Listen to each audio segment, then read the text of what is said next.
Welcome to Bite-Sized Folklore, where myths and legends flicker to life in 10 minutes or less. I'm your host Jodie, and today we journey to Ireland, where a woman of flame and miracle walked the earth, or perhaps never quite left it.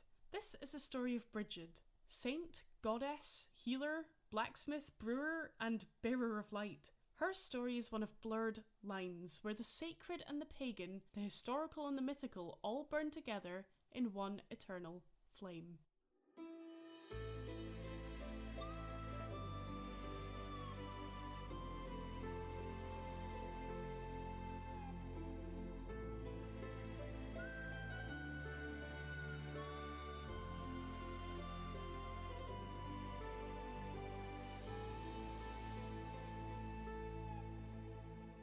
Let's begin in the 5th century, a time when Ireland was still shifting from the old gods to the new faith. The Roman Empire had fallen, Christianity was spreading, and the old Celtic beliefs still clung to the landscape, in rivers, in stone, in fire. Brigid was born, according to tradition, at sunrise.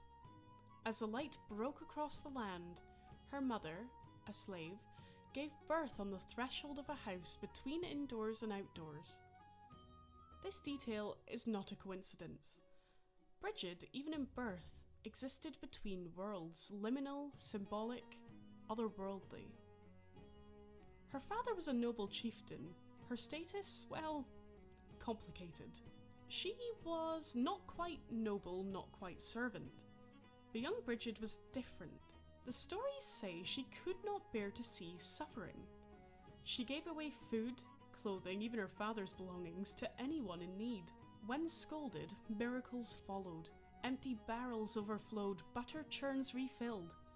One legend even tells of her giving away all of her mother's store of milk, only for the pails to magically fill again moments later. But these aren't just miracles, they're motifs, echoes. Because there was another Brigid, far older. Before Saint Brigid, there was Brigid the goddess, a central figure in Celtic mythology. A triple goddess, embodying the realms of healing, poetry, and smithcraft.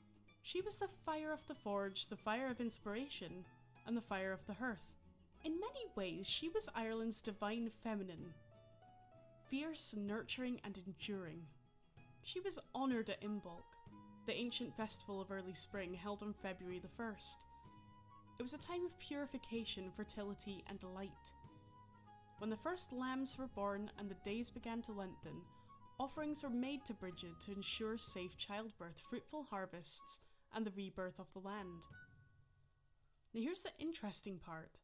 Saint Brigid's feast day is also on February 1st, and the place where she founded her monastery, Kildare or Kildara, meaning Church of the Oak, built on what was once a sacred site to the goddess Brigid.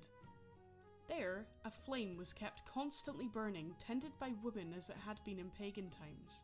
When Christianity spread through Ireland, instead of stamping out the old beliefs, it often merged with them.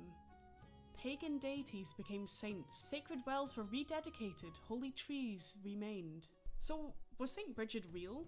Most historians agree that she probably was, a charismatic and powerful abbess. Deeply devoted and beloved, but her legend absorbed the myth of the goddess and the two became inseparable.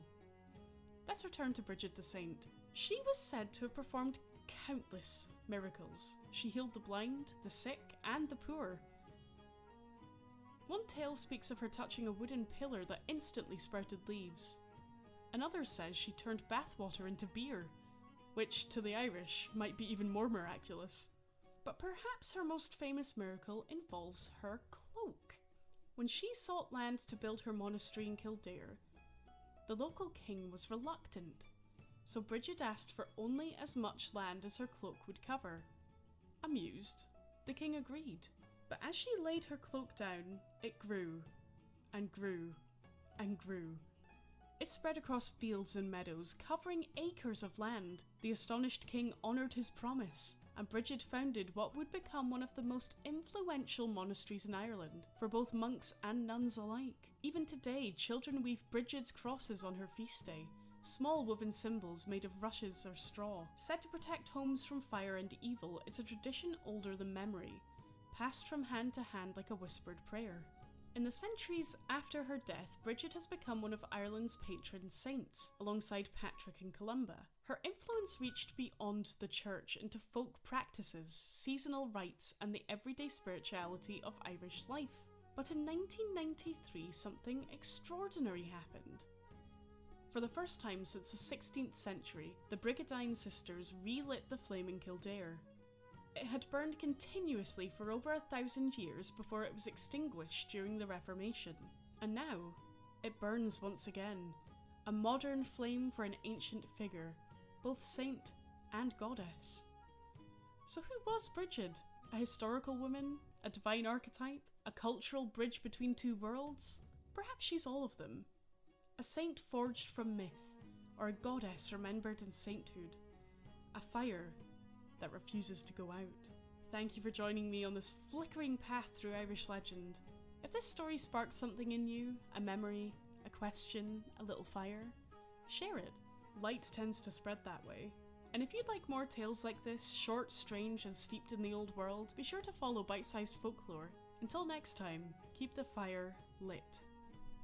Alright, premium members, I'm still here, and thank you so much for supporting Bite-Sized Folklore. In this little bonus segment, we sit a little longer by the fire and look deeper into the story behind the story. Let's talk about why Brigid endures, why this figure among so many half-remembered saints and gods remains beloved, not just remembered, but lived with.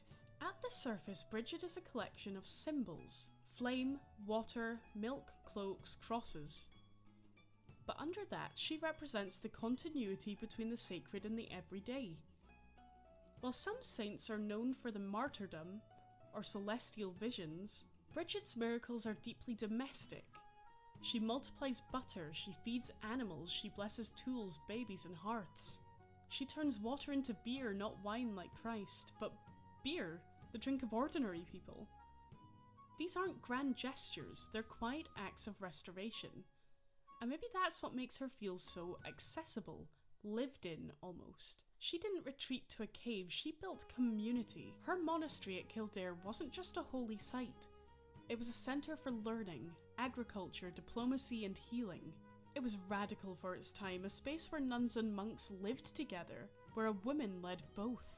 And let's not forget that Brigid likely lived through Ireland's Christian transition, when older beliefs still pulsed beneath the surface. People didn't just give up the old gods overnight. They needed a bridge. Brigid became that bridge, not just spiritually, but literally. I mean, her name even sounds like bridge.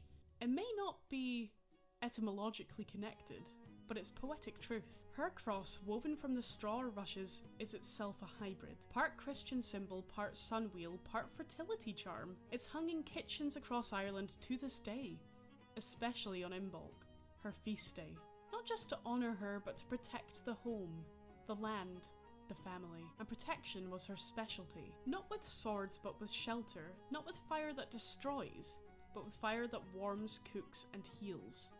Even today, Brigid is being rediscovered. In 2023, Ireland made her feast day, February 1st, a public holiday for the first time. The first holiday ever named after a woman in Irish history. That says something. It's not just about religion, it's about roots, memory, and resilience. Brigid reminds us that folklore is not a relic. It breathes with us, it adapts, it comforts, it evolves. Whether you see her as a goddess, a saint, or something in between, Brigid offers something timeless. A reminder that care is sacred, that flame must be tended, that every home deserves a blessing. So if you ever find yourself needing protection, or inspiration or warmth, maybe leave out a small piece of bread, hang a Brigid's cross, or light a candle and think of her. She's never far from the hearth. Thank you so much again for supporting Bite-Sized Folklore. Your support keeps these embers glowing. I'll see you next time for another story just beneath the surface. Until then, be well.